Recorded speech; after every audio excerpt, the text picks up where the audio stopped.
I feel lonely.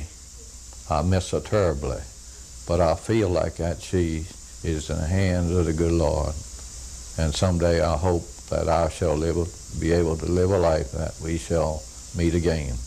Are you glad that she's not suffering anymore? I am glad that she's not suffering. I am glad. Harvey Shields lost his wife to cancer less than 2 months ago, but he's coping with her death thanks to the hospice program at Riverside Hospital in Newport News, a program that provides medical care and emotional support for dying patients and their families. It began in 1979 and was the first program of its kind in the state of Virginia. It goes on really beyond their death to the bereavement aspect, where we keep in contact with the family, make visits to the family visits this unit periodically, so that we offer patients' families the support psychologically, socially, things like this that they need after the death of a loved one. I think that as a nation that we deny death, and we're all more comfortable ignoring it and hiding, as you said.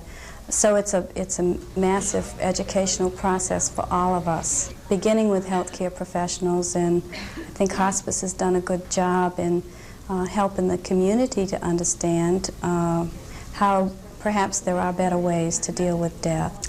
Well, Medicare now is going to start reimbursing for hospice starting in November of this year, and for hospice care delivery to be cost-effective, the emphasis needs to be on home care. For obvious reasons, it would be less expensive to help a person stay at home as opposed to paying the inpatient cost. Counselors who work in the hospice program have discovered that dying patients often accept the fact that they're going to die easier than their families. Most of the times they're concerned about their family members. Will these people be able to deal? You know, a husband is concerned that his wife will be left without enough financial support, without someone to lean on. Parents, of course, are worried about young children. It's rarely are they concerned about themselves.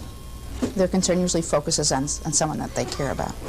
Throughout the series, we have met some very courageous people who have maintained their faith in life even though the shadow of death has crossed their path. Their suffering has made most of us aware that we take life for granted, and only when it's being taken away do we realize how precious it really is. When the time comes, no doctor is going to save you. And there's one thing sure and certain. You walk that line with you and God, that's all.